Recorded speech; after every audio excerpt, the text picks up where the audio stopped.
I read 4 books in the month of July. Here's a rapid fire summary. The Night and the Moth by Rachel Gillig. This was my July book club pick of the month. Sybil, who is a diviner, and 5 other girls working for this cathedral. People come in to have their omens read. There's a new king in this kingdom and he and his cavalry come in. One of the knights doesn't believe in it and his comments essentially get to her. Kind of sets up the rest of the story. The 6 girls, one by one, they all start disappearing, and so our main protagonist goes to find this knight and see if she can find what happened to her friends. I would say this book is big on self-discovery, questioning things that you've been told, forging your own path, and of course there is some romantic aspects to it. The Scarlet Veil by Shelby Mahurin. This is the first of a duology that is actually a spin-off for her trilogy, Serpent and Dove. In the original trilogy, you find out that Celie went through something extremely traumatic, and now you get to see it from her point of view, how that has affected who she is and where she is at the start of the book. These murders are happening. There is a case of mistaken identity. She gets kidnapped by a vampire. She is essentially trying to find out what happens not only now for herself, but also to clear her name so that this king of vampires doesn't end up killing her. They work together. I would say that there is a lot of self-discovery and self-growth. There is a romantic tension aspect to it, and I loved Celie as a character. Metal Slinger by Rachel Schneider. This is also the first in a duology. We follow Bryn, who is an orphan in this island of people who are exiled to live out at sea. She's told that she was found by herself, and so they took her in,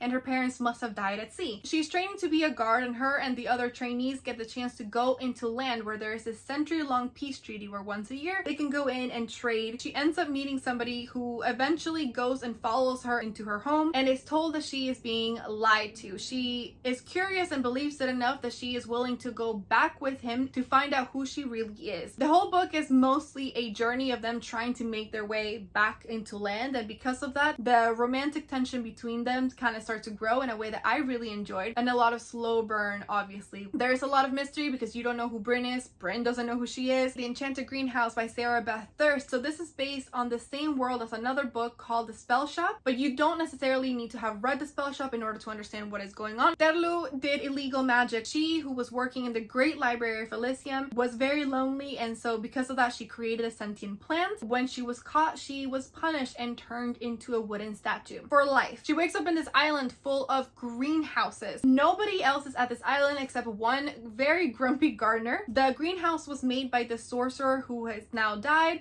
and the magic is failing. All those plants are dying. So as a former librarian, she goes and she tries to figure out the ramblings of a dead sorcerer to see if she can help. In the meantime, obviously, she's developed a little bit of a crush on this gardener. I have a show called The Nerd Tea where I interview authors, and I reached out to Beth Durst. Her episode is out now. Happy reading! See you on the next page.